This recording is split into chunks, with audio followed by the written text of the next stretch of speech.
Hi, I'm Roc. And I'm Remy. We saw what went down in The Princess Bride, and we're determined to make something even better. But how do you improve on perfection?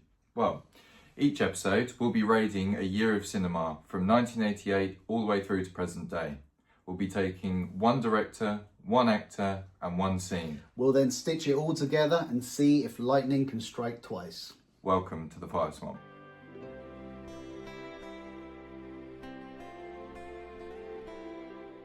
Hello and welcome to episode 6 of the Fire Swamp podcast with your hosts, Roc and Remy.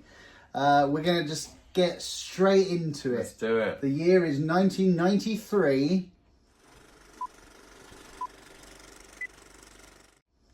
Remy, who is your director of 1993? Okay, so the director I have chosen is Mel Brooks for Robin Hood Men in Tights. Amazing. Which I know is a bit random considering the calibre of films for 93. Genuinely my favourite Mel Brooks film. Yeah, I mean, this wasn't the first Mel Brooks film I saw, because the first one I saw was Spaceballs. Which I've still not seen. Have you not? Oh, Never brilliant. seen Spaceballs. Yeah. But this one I love also because it has Carrie Elwes in it, who are Wesley. And who does a great English accent. Yes. Unlike some other Robin Hoods, I can speak with an English accent. He does. It's just brilliant. I mean, Blinking. Yeah, oh my god, about Blinking. And is it a chew? Yeah. Yeah.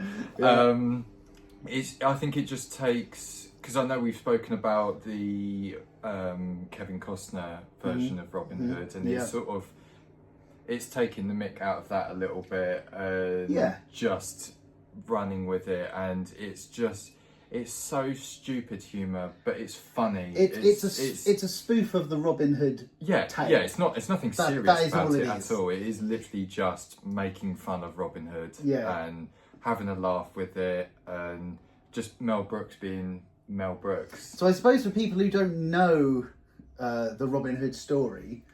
Yo, check it out. Prince John and the sheriff, they was running the show, raising the taxes cause they needed the dough. A reign of terror took over the land. They were shaking down the people just to beat the band. I said, hey. The people weren't happy, morale was low. They had no place to turn to, there was nowhere to go. They needed a hero, but no one could be found, cause Robin Hood was out of town. I said, hey. He was put into the slammer by his Arab foe, and in a little while he would be no more. I said, hey. I said, hey. It's brilliant. Like my favourite character in it is Blinking. Yeah. And there's this do you remember the scene where he comes back? Yeah. And Blinking, who's blind. Blinking is his, because he comes back home to England because he's been fighting in the Crusades as well, and he comes back to... So he was imprisoned, wasn't he? And he gets imprisoned, and he finally makes it back to England, and he goes to his family home, and Blinking was their butler servant, and as Roc says, he's blind. He's like, Robin calls him, he's like, Master Robin, is that you? Yeah. And then there's this statue of a woman with no arms, like a brick, like headless, a Venus de Milo and statue. he just walks straight into this statue. And he starts touching the statue. He's like, Master Robin, you've lost your arms in battle. Yeah. But you've grown some nice boobs. Master Robin, oh, you lost your arms in battle. Oh, how terrible. But you grew some nice boobs. Blinking, I'm over here. Oh. He's like, Blinking, I'm over here. Yeah, exactly, yeah. And there's the great bit where Blinken is just sword fighting with a post.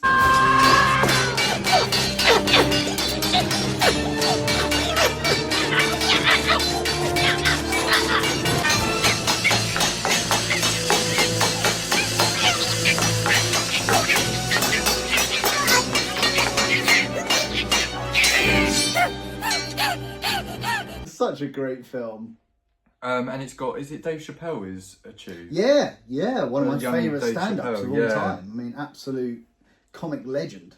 Yeah, I mean, so Why Mel Brooks specifically for directing for this film? I think it's just because he knows how to do like comedy, and although he doesn't have a unique thing that he does, you can tell it's a Mel Brooks film, but and I can't explain how you know that. That's a really, I mean, also it's quite an interesting topic for conversation, like, because there are those directors who don't necessarily have like a visual flair. No. But there is something. That like I think we spoke about John Carpenter in a previous episode, and there was someone else, and we were saying, Ron Howard. Yes. And we were saying how they don't necessarily have a style, style, but you kind of feel it's them. I wonder with Mel Brooks whether it's just. Do you think it's a duos thing? So because in Spaceballs you have a duo. In Blazing Saddles you have a duo. Oh yeah, because I forgot that's because you got Gene Wilder, haven't you? Yeah. In this, you don't. Well, well, you do really have a duo. Yeah, again. be it Blinking or a Chew. Yeah. Yeah. So. It's like there's always a back and forth between the two main characters in kind of every film. I also think just in the way that his focus is framing slapstick. Yes. He it's like, how can I best frame this comedic beat? Because I think a lot of his jokes are physical. Yes. You know, be it in like Young Frankenstein where the rotating I can't remember if it's a bookshelf or something like that, but he gets stuck or whatever. Yeah. All right. I think I have it figured out now. Take out the candle, and I'll block the bookcase with my body.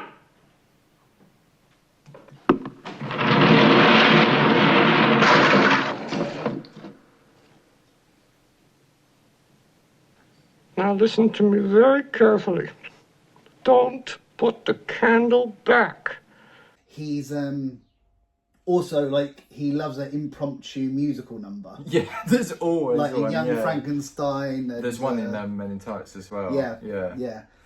Which I'm surprised you didn't pick as the scene, because I was very tempted. Really? Yeah, I was very tempted to put the Men in Tights scene as good. The song number. And it's a special film for me because I remember my family used to holiday in the Isle of Wight. And I remember first seeing this film when I was, I must have been... Just a young rat then. Just a young rat then. And then, but mine and my sister's babysitter had rented the video. And that's what we watched while my parents were out gallivanting. So, yeah, I've just got... And I just remember laughing hysterically. Yeah, same. Just hysterically. And I kind of feel like Mel Brooks, although he doesn't star in his films, he very much kind of was like pre-Mike Myers, where the Austin Powers kind of took over that humour, don't they? And that spoofing that he does. I love that you picked this. I absolutely loved that you picked Men in Tights. Yeah. What about you? So for my director, we recently on our shorts did favourite directors of all time. We did indeed, yeah. And I am picking my favourite director of all time, who is Brian De Palma for Carlito's Way. Yep. Which... Al Pacino? Al Pacino, so brief breakdown of the film. Al Pacino, ex-gangster who has come out of prison, and it's that very typical, I got out and they pull me right back in. The kind of the guy who wants to be anywhere but involved in the criminal underworld, and yet keeps finding himself surrounded by those people.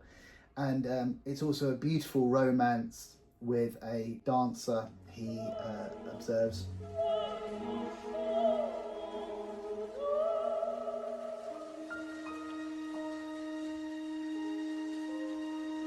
But anyway, why Brian De Palma? Yeah. Well, I know he's your favourite, but he's and a king of the split diapater shot, which I'll put a little description in here. The way he moves the camera, I mean, he's very heavily influenced by Alfred Hitchcock, but where Hitchcock was limited by generational technology, it kind of not being able to quite reach what he had in his head. He, obviously a master of what he did, but the thing, I feel like Brian De Palma is very much the modern evolution of Alfred Hitchcock. And I say that with that's no knock on Brian De Palma, is like, because he is not a rip-off of Alfred Hitchcock. He is very much his own animal. And also, I mean, quite frankly, the amount of people who have ripped off people like Steven Spielberg, or even taken influence from these other amazing directors and tried to make it their own. I think like J.J. Abrams really took influence from Spielberg. Yeah, he definitely did. etc. I mean, if you're going to take, take it from the best. Yeah. There's a lovely story. Brian De Palma. Now, this is the guy who did The Untouchables, Scarface, Blowout, Mission Impossible. The list just goes on and on and on because he's a genius. He went to see a screening of this film. He sat in the back, like the audience is packed cinema, and he just wanted to see how it played. About halfway through the film, he thought to himself, and this is in here, he speaks about this in his phenomenal documentary, De Palma, which covers the whole of his career. It's like probably my favourite documentary. It's just incredible. He sat there and he thought to himself, I can't do better than this. Okay. Whatever has come before and whatever will come after won't be as good as this. I know this is everything that I can achieve within my limits. Yeah. And I think that is quite just a really fascinating insight into an artist who has officially announced, if you want to see the best of me, this is it. Watch this film. This is everything I can do. This is me. It's very rare you get that, because a lot of times I think when you ask a director what's their favourite, they don't actually. I think they have one that resonates with them, or the one that means is a little bit sentimental to them. But I don't think I've ever seen a director say out and out, you want me, like you just said, watch this. Like Spielberg's not done it, Nolan's not done it. So that's very interesting. I mean, and this is a guy who hadn't even yet made Mission Impossible 1. No. The film to kick off the franchise, the $1 billion franchise that we know and love. Like, this is the guy that kicked that off. And still, that wasn't even close. Whatever, it's amazing. It's really amazing. And I highly recommend just going out and checking out his work. It's a wide variety of stuff, to the point where some of it you might not like just because it's very different to the other stuff. And if you're watching this, you've obviously seen the best. So there you go.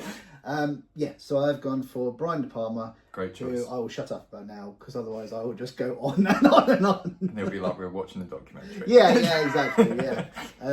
Funny enough, I know Quentin Tarantino has recently spoken about his favourite film of his, and he said that once upon a time it was Inglourious Bastards that he held kind of true. Quite interestingly, now he actually says he thinks the best film he's ever made is Once Upon a Time in Hollywood. Yeah, I've heard him say that. Which surprises just me. Fascinating, really. Yeah, that really surprises me. Because it's a tremendous film. At the same time, it's like, that's an odd one to pick. I hate to say it because he's such an incredible director, but it's one of his more forgotten, I'd say. If someone said to me, name as many Tarantino films, unfortunately, I just forget it. Yeah, because it's not. I don't know. It's just. I mean, it won an Oscar, for God's sakes. I mean, I don't even know. But I'm not disagreeing with you. I think it has its fans, but it's not like... He was really passionate about it, I know that. It's not as memorable as the Kill Bills, the Pulp Fictions and all that kind of stuff. So maybe there's something Maybe that's in that. why. Maybe because he knows that all his other ones are so popular that the one he feels more sort of like sentimental and protective of is this one. That's a really interesting take, because also, like, I can imagine with musicians you get that a lot, where it's like, I'm so sick and tired of hearing that song of mine. Yeah. Like that. Actually, I prefer this kind of more personal little one. Yeah, good shout. Yeah, good shout. Anyway, so that's my director, obviously for good reasons, and as well as yours. Reasons, yeah. My actor okay. is a hero of mine. Old young Roc. Oh no. Took karate lessons because of this man. Okay. Oh, I know where this is going. And also, so my favourite film of this actor is this film, directed by John Woo, his first American film after all his success in China. Jean-Claude Van Damme in Hard Target. I thought so. Which is a action masterpiece. It's so cool. Does he do the splits in it by any chance? When doesn't he do the splits? Does he do a high kick in it? Oh, higher than you could believe. I knew it. He's flying with the John Woo doves. He's up there. No, man, like this film, it's a very simple plot. Van Damme plays a drifter called Budro. Yeah. And basically he comes into town. It's set in Louisiana, which actually gives it a really nice background, because you get like the swamps and the bayous and you get that kind of stuff. It's pretty cool. But basically the where he's staying, he gets wrapped up in this manhunt. There are these wealthy people who pay to literally hunt homeless people who have a chance to make money. And obviously Van Damme gets in there and kicks the shit out of everyone, basically. But there is a phenomenal scene, right, where John Woo, who... And by the way, there needs to be credit given to Van Damme, who actually brought in John Woo. If it wasn't for him, he's the guy who said, I want this guy. I want this guy. The studios didn't trust John Woo so much that they hired a co-director. Do you know who that co-director was? Sam Raimi. Sam Raimi was on that shoot, almost like watching John Woo, just in case he did something wrong. As Sam Raimi has said himself, easiest paycheck he's ever made. Yeah, I bet. Did nothing, stepped back. There. It's the ultimate John Woo, like, American example. And there's this scene where Woo shoots Van Damme like he's a cowboy. But instead of a 6-shooter, he films his legs like they're his guns. And so it's like this quick draw scene where you know Van Damme's about to throw his first kick of the movie. And it's almost like Sergio Leone. It's so badass. I'm definitely going to be playing a clip of this while we talk about it. But, you know, back in the day where there was Van Damme, Schwarzenegger, Stallone, Snipes, I mean, all these incredible talents.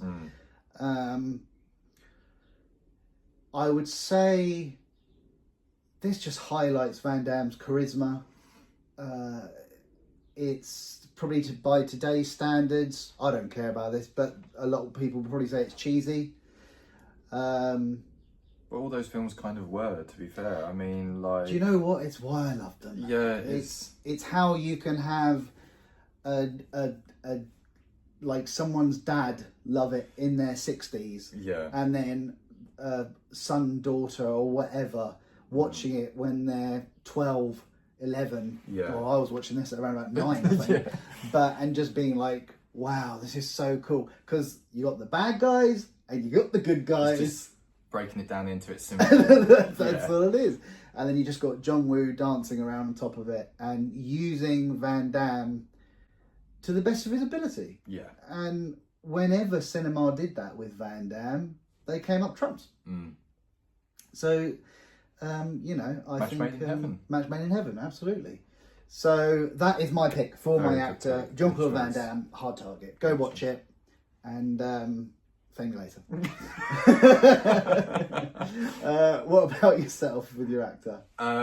So, yeah, I think I couldn't talk about 93 and not bring up this performance. Ooh. Because it's a performance in my favourite Western ever. Okay. It's okay. It's Mr. Val Kilmer himself okay. in Tombstone. Yeah. Okay. Shall we highlight? We've got a little Kilmer 93 pop going on here. Okay. Brilliant. I think it's an absolutely Doc Holliday. Yeah, playing Doc Holliday. Val Kilmer's best performance. I think. Yeah. I I genuinely can't think of a better one. And that's not to say the rest are bad. No. He's just... Because in this film, he's also progressively getting more ill. And to act in the film, I think, was hard enough. But then to also play someone who's progressively getting ill, but trying to ignore it. Because he gets tuberculosis. He's already got it, hasn't he? At the beginning, from the minute you meet him. And his condition's getting worse. But just the energy and the aura that he brings to this character is just, you like him from the instant you first see him sat at the poker table. I mean, he plays this character very well in the fact that he's an alcoholic who is dying. He smokes like there's no tomorrow. And so a lot of people think, oh yeah, he's just some dying loser that couldn't do anything. But he's one of the quickest draws you've ever seen. He's one of the best shooters you've ever seen. And also a dear friend to Wyatt Earp. So like a little Kurt Russell. Brief synopsis of the film is it's not actually about Doc Holliday. It's actually about Wyatt Earp, who is retired. Famous for, you know, cleaning up the streets. I can't remember where he's come from, but basically he's come to this town of Tombstone to retire with his brothers. Morgan and Virgil, played by Bill Paxton and Sam Elliott. Wyatt's come to this town of Tombstone to retire, but obviously he's got this amazing reputation. And the first thing, before he's even set foot off his little wagon, he's already been, the mayor and the deputy there have both come over to say, do you want to become the new sheriff of... And he's gone, absolutely not for me, thank you very much. But then he sees that Tombstone is plagued by the cowboys, who is run by a notorious gunslinger... Michael Biehn. Played by Michael Biehn, who plays this role fantastically as Johnny Ringo. Yeah, I mean, this is right up there with Hicks, isn't it? Yeah, I mean, I don't know. I think I'd maybe put Hicks just a little bit higher, but him as Johnny Ringo is just a stone cold killer with I think it's remorse. Unfair how little appreciation there is for Michael Biehn. Yeah. Because he's such an underrated actor. He is, and I think that would be a good idea for like one of our shorts in the future, like an underrated actor. Yeah. We can both like fight for who's going to have Michael Biehn in their list. But I think he's had a slew of just iconic performances. Yeah, he has. I mean, he did Terminator. Yeah. This, Absolutely. Abyss. Yeah. Aliens. Yeah. He's been in The Mandalorian as well. But quite frankly, if an actor had 2 of those roles, oh yeah, that's your life made. That's a career made.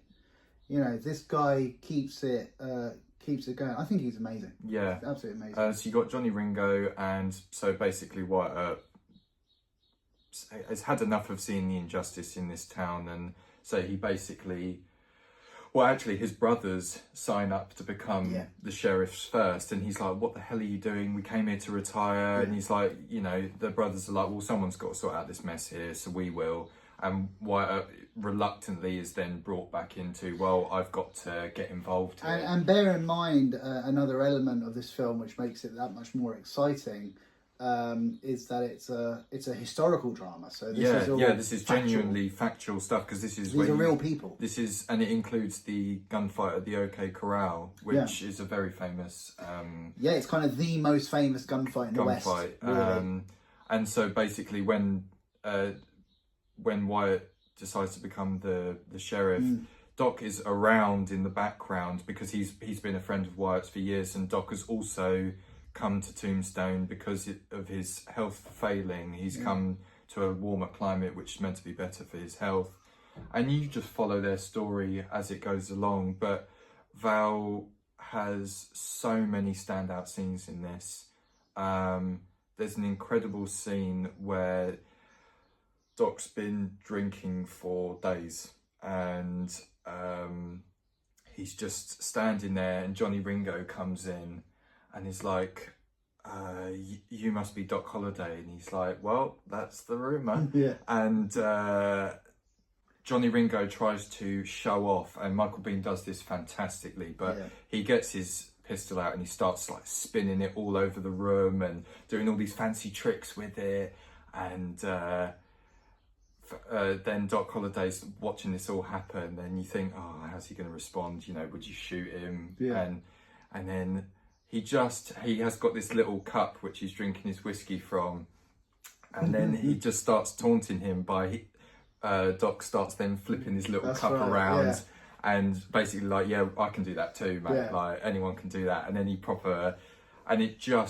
he's doing that completely drunk. And his humour, he's got incredible humour, hasn't he? He almost plays it as like a English gent. Yes, doesn't he? He's very well spoken. I mean, they have a verbal battle in Latin. Which is annoying because in the film, Johnny Ringo and Doc Holliday are having this conversation in Latin. There is no subtitles, there's no translation for what they're saying. They're just two people speaking Latin together. Creda Judaea sotella non ego. Juventus stultorum. Magister. In pace requiescat. Come on, boys. We don't want any trouble in here, not in any language. I can't remember what it is that Ringo says to Doc Holliday, but Doc responds by saying "in vino veritas," which is "in wine there is truth." So basically, I think he's saying, "Oh, you know, you're not that big or tough or whatever," and then he's basically come back saying, "Well, you know, I'm telling the truth," and he says like, I think it finishes by saying "Riesquat in pace," which is like "rest in peace" or whatever. But it's a very. I wish they had actually put the subtitles in so you could, because I think it's a bit of dialogue that is really good and really clever, because it's showing these two. Because to speak Latin in America in those days, is very unheard of. So to have two very well-spoken people. That's Latin, darling. Evidently, Mr. Ringo's an educated man. Now I really hate him. Val also does something incredible at the end of the film. When he is last seen by Wyatt Earp, he's lying in a hospital bed, and Val is literally the palest you've ever seen. He's sweating, and kind of like all of us Brits at the moment in this summer, which is like 33 degrees. It's crazy. But Val actually, in order to contribute to his character having tuberculosis, he had the bed lined with ice. So he's essentially lying on a giant ice block. I remember hearing that. In order to make himself shiver and show the symptoms of his character. I think what's also fascinating about the performance is we know that behind the scenes this was a far from easy shoot. Absolutely, yeah. I mean, Michael Biehn hates the director. Yeah. The director tried to walk away. By the way, as much as it says it's directed by George Cosmatos. This was a film directed by Kurt Russell. Yeah, I mean, Michael Bean has said if it wasn't for Kurt Russell, as well as the rest of the cast who have said, you know, actually, I think he even this is funded it as well. This was a big risk, because also at the same time, Kevin Costner was making his Wyatt Earp film called Wyatt Earp. Who I believe is Dennis Quaid playing the Doc Holliday role, if I remember correctly. And they were both really competing against each other. And obviously Kevin Costner, famous for his westerns, you know, I mean, he's a real life cowboy. He is, But so is Kurt Russell, and I've got to say, Kurt's film fantastic smashes the Kevin Costner one out of the water. Well, the fact that Tombstone, I'd say, is more remembered. Yeah, absolutely. And funny enough, you can, I think it's discussed in the Val Kilmer documentary, you can go to Tombstone. Oh my God, that brought tears to my eyes. They have a... They show Tombstone. Yes, they do. In Tombstone. Yeah, they do. It's like an outside theatre, isn't it? And Val actually went to it, because I think he said at the time it maybe didn't get it's got a massive cult following following it the years after it's come out, and I don't think Val had really seen the true appreciation of his character. And I think he cries at the reaction that Tombstone got. At the time, unfortunately, Val Kilmer, who's no longer with us,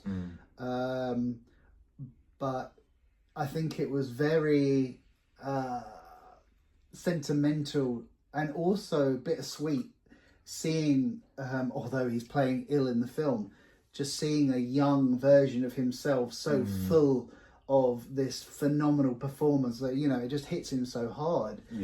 One thing I did want to say, if we were going to bring up westerns again, which, let's face it, we will, is I feel like the western, the genre in itself, almost has a bit of a dirty name when it comes to women. It's not something that I feel like women necessarily gravitate towards, going to see a western or checking out these westerns. And my wife was one of those, but actually she like adores westerns now. Like she's, you know, bugging me to watch them and stuff like that. So I would just say, like, and I hate to sound stereotypical, I suppose I am being doing that, but at the same time, go check them out, because they're not just about men. I mean, there is a love story in Tombstone. Well, also like, there's phenomenal westerns with women with significant roles, and you know, they're all, these stories are always about life and death. They're always about regrets and love or loss or revenge and all these kind of things. And you know, go and check them out. Go and check them out, because actually, going all the way back to one of my favourite westerns, a film called Johnny Guitar, starring Joan Crawford. You know, that is one of the great early feminist films, and it's a western. It's a phenomenal film. So yeah, I sorry for the tangent, but I thought it's worth noting, because we have mentioned before this notion of a dad film. Yeah, I mean, it was my dad showed there you go, me right? Tombstone. And I feel like kind of westerns is almost like the pinnacle dad movie. You think it's your dad's, it's a boys' film. It's like cowboys and Indians or whatever it might be. But but no, definitely expand your horizons and check it out. Put Tombstone and Val Kilmer at the top of the list. Oh, absolutely. So, do you want to give us your scene? Yes. Okay. So, my scene is, funny enough, we spoke about him in our 92 episode. Okay. I have chosen a scene from Mrs. Doubtfire. Oh, brilliant. Because I think I could we did. We spoke, Robin Williams. And the scene I've chosen is Robin Williams doing the I Do Voices scene. I do voices. What do you mean you do voices? Yeah! We've come to this planet looking for intelligent life. Oops, we made a mistake. Look at me right now, Moneypenny. I want to undo that bow and get to know you. I'm crazy to make a deal with you! Nancy and I are still looking for the other half of my head. Idiot! You're doing it! I'm sitting on a gold mine! Don't make me smack you, sweetheart. I'll do it. Figaro! I do a great impression of a hot dog. Mr. Hillard, do you consider yourself humorous? I used to. So you just see Robin Williams doing an impression of Sean Connery, playing James Bond. He's doing a little alien voice. He's like pretty much his act. Yeah, like his stage act in 2 minutes. And he's like, I can do a great impression of a hot dog. And yours may have been even better than his. It's just a fantastic little scene. I wish more than anything I could have seen that film being made, because apparently, I think it's Mrs. Doubtfire, there is a PG 12, 15 and 18 rate versions of the film. That makes so much sense. Because of the way Robin Williams played the character. And I suppose how he improvised as well. Yeah. For those of you who haven't seen it, essentially Robin Williams plays a dad of 3 children who is... It's actually a really sad story. Yeah, who's going through a divorce from his wife, played by Sally Field. Yeah. And he is basically, he's been kicked out of his family home. He's worried that he'll never spend time with his children, who are of like 2 are like teenage years and 1 is very young. Yeah. And he just wants to be with his children. So who he's being kept from during this divorce. And so, but he finds out that his ex-wife is looking for a nanny to look after their house and their children. Yeah. So Robin Williams makes up this character called Mrs. Doubtfire, who is a very large Scottish... Oh, hello! Scottish lady. And basically he sees this as a way to be a part of his children's lives, although they don't know it's him. And the mum ends up getting a new boyfriend, played by Pierce Brosnan. Yeah.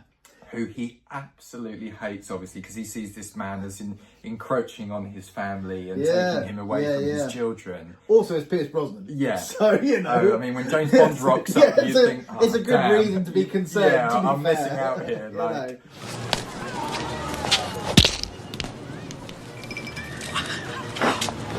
Oh, sir! I saw it! Some angry member of the kitchen staff. Did you not tip them? Oh, the terrorists, they ran that way. It was a run by fruiting. I'll get them, sir. Don't worry. My scene is from a Rennie Harlin film called Cliffhanger, starring Sylvester Stallone. Yeah. Story is out in the mountains in America on a venture. There is a terrible accident where one of their friends falls. That's not like death. You're going to bring up Ace Ventura. Yeah, yes. There is. If you want to know the incident that Roc's talking about, there's an incident in Ace Ventura. I mean, maybe watch Cliffhanger first. In Ace Ventura, When Nature Calls, there's a bit at the beginning where Ace is trying to save a raccoon, and basically what happens in that film is almost like a Mickey take It's an exact spoof of it's of very well done, which just goes to show how impactful Cliffhanger was at the time. It was a big hit, but anyway, this tragedy really sticks with Stallone. He becomes a recluse. Basically, these crooks lose a ton of money and they're spread throughout the mountains, and they end up kidnapping Stallone's friend, and Stallone has to go and save the day. My scene that I'm picking is the opening where... just not with a raccoon. Not with a raccoon, instead with his lady friend who falls to her death. But it's a...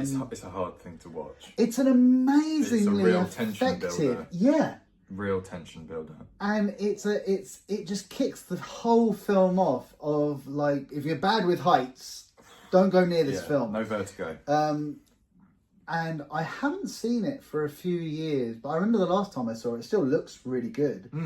So I don't know if like the green screen, or I know they really were pride themselves in there being a lot of practical climbing in it and a lot of practical effects. I know Stallone did loads of his own stunts in it. But it's one of those scenes that's iconic to the point of being spoofed. Yeah. And also, now thinking of like films like Vertical Limit, have you ever seen that? Don't think so. Chris no. O'Donnell, young Chris O'Donnell, but then also most recently there was that film Apex with Taron Egerton and Charlize Theron. Yeah. Both of those films start with a very similar tragedy taking place. It's almost like the blueprint for kind of rock climbing disaster action movies. Which, funnily enough, Cliffhanger is now being remade as well. Is it? Yeah, or it's meant to be a sequel. I don't know, but I know Stallone's attached. Of course, they're making some kind of sequel. Or I think it is a sequel, new version. So anyway, that is my pick. Good choice. Good choice. Roundup. We're up to that point. Remy, do you want to break down your picks and let's see what that means for the Fire Swamp? Yep, so I've got Mel Brooks directing Val Kilmer in Mrs. Doubtfire. And it's the thing that lets it down, I think, is Val Kilmer. Yeah. I mean, we know that Mel Brooks can do comedy, not necessarily maybe that style of comedy. Yeah, not so sentimental. No. Thing is, I know Val has done comedy in the past. Yeah, he has, because I can't remember what the name of the film is that he... You thinking of Top Secret? That's it, yeah. So he can prove that he can do comedy. I think he's also a little bit, and this isn't a dig on Robin Williams, I think he's a bit too attractive. He's a bit too much of a pretty distracting. boy. Yeah. So it's almost like, the nice thing about Robin is he looks like an everyman. Yes, he looks like your typical everyday dad. Yeah, exactly, and that's brilliant because that is. And I think no one can play that role like Robin Williams can play. No, that and I role. would never, ever, ever want to take. I never away look at from Mrs. Robin Williams. Doubtfire and think I know someone that could do that 100 times I better. would never want to take that role away from Robin Williams. Maybe not in another Val Kilmer would be a great replacement for Pierce Brosnan's character. Yeah. I think to the point where it's almost much of a muchness. It's like, well, they're both hot guys. Yeah. Like, you don't want Iceman. One played Batman, one played that's a good point. James Bond. So it's like Robin would have no chance. So, but I think you're right. I think Val does probably even Mel Brooks. I think also lets it down a bit. I think it's a bit too sentimental. If it was one slapstick comedy, one joke after another, Mel Brooks would be great. But it's like you say, it's got that sentimental part to it that means, unfortunately, which means a bit of despair.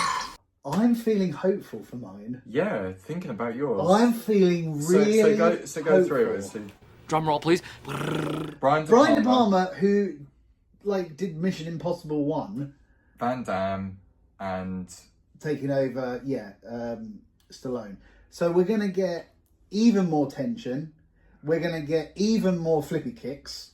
That's never a bad thing. Yeah, Van Damme could do some cool shit. They've worked together as well, Stallone and Van Damme. So it's like you're replacing one action star for another action star. Yeah. Have we got our first pass? And to be fair, you could even... I think this works on every level, because even if you took John Lithgow out and put Van Damme in the villain role, then you'd have had the... Stallone versus Van Damme. Yeah, even sooner than Expendables 2. And the end fight of Cliffhanger is on the top of a helicopter that's hanging off the end of a cliff. Imagine Stallone and Van... Yeah. I think I've done it! I think you've made Cliffhanger better. I've done it! Inconceivable! Yeah. Let's have it survive! Yes. Our first survive. It took all the way to 93, but we got there. We got there. Yes, come on! That's it. Brian De Palma directing Jean-Claude Van Damme in Cliffhanger, 1993. It's a winner. Get out this fire swamp. You survived. Well done. Well done. Maybe we should pitch this to Brian De Palma. Yeah. Maybe he can do the sequel. Yeah, exactly. Yeah.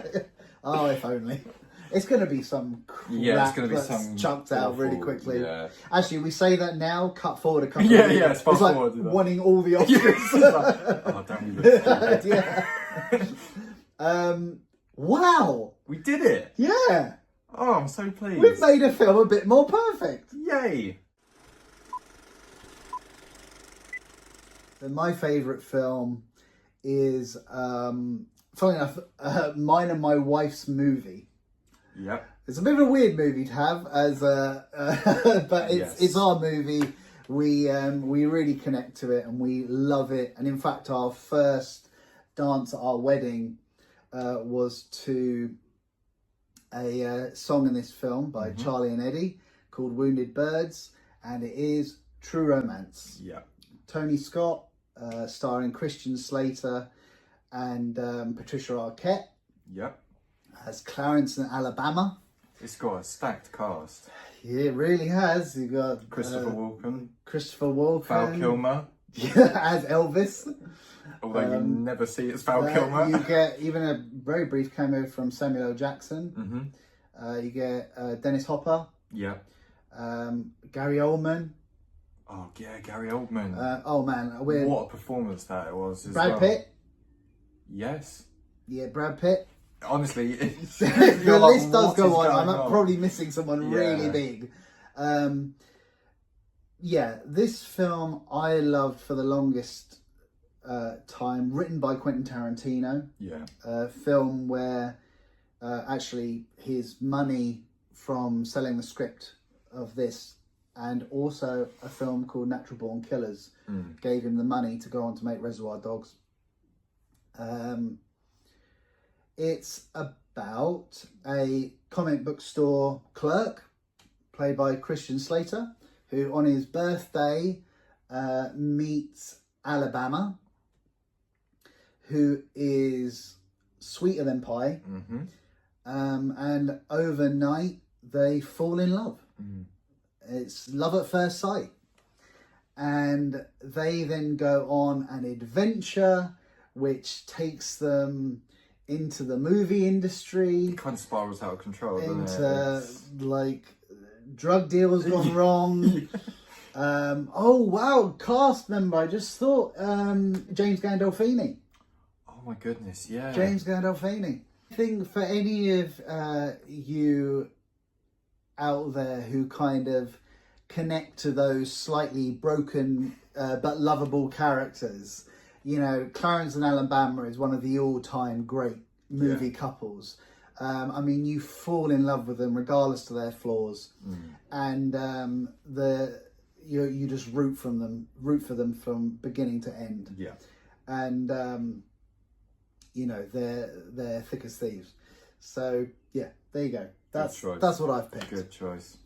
Also, my favourite Tony Scott film. Yeah. So there you go. Well, I know what yours is. I mean, literally, like, not 5 minutes before recording this episode, I just threw the film at you. I was like, well, this is your favourite. Yeah. What is it? I don't think it'll be much of a surprise. It's Jurassic Park. I don't know what to say about this film. I have adored it since the minute I watched it when I was a little kid. And like I said, I think back in episode 1 when I picked Land Before Time as my favourite film of the year. Yeah, was your like it was my less scary Yeah, one. basically I would watch Jurassic Park every single day without fail, be absolutely terrified, and then run back to Land Before Time because it was a little less scary. But I don't even know where to begin with Jurassic Park. I was obsessed with dinosaurs as a kid, like really heavily obsessed. As if you aren't now. Well, yeah, I said that like I'm not now, but like, was it on literally just a couple of weeks ago you went on a holiday to do a dinosaur walk? Oh yeah, I literally went down to the Jurassic Coast, and I'm getting sent photos of him like with his foot in a I went dinosaur to where there's real dinosaur footprints. Yeah, living my Alan Grant. Love it. Love it. dreams. Love it. Yeah, Jurassic Park, fantastic films, one of Spielberg's best. I think brief synopsis is a wealthy guy finds a way of bringing dinosaurs back to life by using mosquitoes that have been trapped in tree resin. Basically, the mosquitoes have sucked the blood from dinosaurs, landed on a tree, got stuck in resin. Yeah. They've then dug them up out of the ground. They've then taken the dinosaur DNA out of the mosquito, mixed it with frog DNA, and made dinosaurs. As you do. So Sam Neill and Laura Dern are brought in as two paleontologists who are, before the park is opened to the public, the guy that runs the park, John Hammond, played by Richard Attenborough, David Attenborough's brother, says... Happy 100th birthday. Was it his 100th birthday recently, David Attenborough's? Or is it 101 or something like that? No, 100, yeah. Well, happy birthday. He brings Alan Grant in and Ellie into the park, along with Jeff Goldblum's character, Dr. Ian Malcolm, to basically assess the park because they need to make sure that it's safe and good enough to then have the public come in. Meanwhile, there is one of the workers who basically has been bought by a rival company to... Played by Newman from Seinfeld. Yes. Hello, Newman. Hello, Jerry. And he basically has been bought by a rival company to sabotage the park and steal all the DNA for the dinosaurs for this rival company so that they can make their own version of Jurassic Park. So in causing this sabotage, he basically shuts down the entire park, thus letting all the dinosaurs loose. We then just watch the chaos. Brilliant performance by Sam Neill, I must say. Yeah, I mean, he plays a kind of like a reluctant but knowledgeable dad, and like, actually, I think the more of Sam Neill's work you watch, like even going back to films like Possession and stuff like that, you see how versatile he is. Yeah, and that's pretty cool. It's got to be like up there as one of the must-watch films before you die. I think if not for anything, just the score alone. I mean, John Williams' score. I mean, we've been very lucky to. We did. We went to the Royal Albert Hall to listen to Hans Zimmer versus John Williams, wasn't it? And to hear the soundtrack of my childhood played by a live orchestra in one of the best places you could ever watch it. You were in tears. It was really like something. That was such a lovely thing for us to experience together. Yeah, it was absolutely amazing, incredible. Also, I think I use this as an example of movie logic, and this is actually it's a beautifully written film. How they have simplified the cloning of dinosaurs in such a simplistic yet like feasible, like commercial way for like you think why has no one tried this? Yeah, and it's like, and then there's all the scientists who are like, yeah, this doesn't make any sense. Yeah. But like for your average bod, like you think, it's oh, like, okay. Well, of course that's how you make dinosaurs. Yeah. This is no diss or like anything like that. The simplicity of it is its genius. Like writing that is so hard. Like even just that explanation, that is so hard. And I know it's based on books, isn't it? Yeah, it's a book written by Michael Critchin. Yeah. I mean, don't get me wrong. The book has some of the. I mean, this isn't really a spoiler. People get eaten by dinosaurs in it. I think that's kind of a given when dinosaurs escape. But the deaths in the book are far more graphic and. I know one of my dad's favourite books ever is The Lost World. Yeah. Which I don't know if it's the book if that's I don't the know. sequel I don't. Yeah. or whatever it works. I mean, but Spielberg did do the the books second are amazing, film. apparently. Yeah, the books are very. I've read the first one. Oh, cool. Which is very good. But you know, I've got an issue with this film. It's the shotgun. Yeah, a lot of people have the shotgun issue. It's the tease. It winds me up so much. We got Alan Grant running around like a badass with a pump action shotgun. With a pump action shotgun. I believe it's a Spaz pump action shotgun as well. It's like he gets it, and you're like, oh yeah, because they're being chased by velociraptors. We are gonna see Sam Neill shooting up velociraptors. Yeah, this is it. This is the culmination of everything great about this film. You hear one gunshot off screen, and he drops the gun to the floor. Yeah. And you never see it again. Yeah. And then they run off, and then there's the climax, which they don't really have anything to do with. I mean, that is a tease. I mean, that's not the... I know some people also have an issue with the fact that the T-Rex enclosure is all on level ground, because the T-Rex steps out of his enclosure, but then when Sam Neill's character goes inside the enclosure, there's then all of a sudden a dramatic drop. Yeah. Which people like... So either the T-Rex has got unusually long legs for 5 minutes to step out. It's like the Godzilla standing up in the middle of the ocean. Like, how? Yeah. And so, yeah. I think also what's nice about this, because I don't rate Jurassic Park as nearly as high as you do. I think it's fantastic. Top 4 films. I loved it as a kid, and I still watch it every few years. I think it's fantastic, but not like top 5 like it would be for you. I think this is a very important lesson for any film fan. Is that not everything has to be perfect for you to think or feel that it is. Yeah. And I think with these kind of films like Jurassic Park, we're able, and you should be able to as well, acknowledge flaws. And but when you're a kid, you don't. That's so well. And also, if irrelevant. you even when you get older, the thing is, it's like, yeah, so what? It is what it is. It's cool. I like it. That's how it is. I mean, all these old films have these little flaws if you look for them, but if you just enjoy it for what it is, like...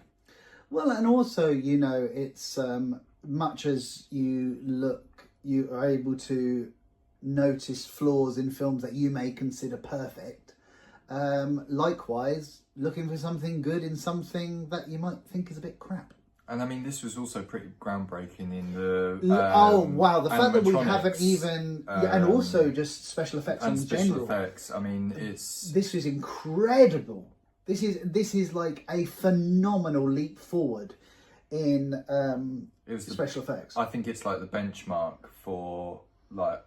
Yeah, I mean, I think between this and Terminator 2, possibly the two most iconic special effects with regards to computer effects films at the time. Absolutely fantastic. Probably like the two most important, really. And I mean, I think this film just ramps up everything. Tension. I mean, I remember as a kid multiple times being on the absolute edge of my seat, terrified that, you know, velociraptors were going to open my bedroom door because they knew how to open doors. And hasn't happened yet, has it? No. You still get those restless I nights. still wake up now. But I just introduced my wife to it as well, and she loved it, but I think she loved it because of how much I thought you meant you're safe because you've got your wife next to you. So yeah, that is if the raptor comes, you're going to scare it away. Eat her first. It's but she loved it, didn't she? She really enjoyed it. Yeah. And she then appreciated why I love it so much. How many have you got left to show, or is it just... I've got 2 left. 2 left. Yeah. So you're saving the best till last. Absolutely not. Okay, guys. Well, that is it for us for this episode. Hope you enjoyed. We got our first pass. We got our first survivor. We did it. That's amazing. Join Can we us- do it again? Join us No. next week. All right, guys. Have a good one. See you in the next one. See ya. Bye.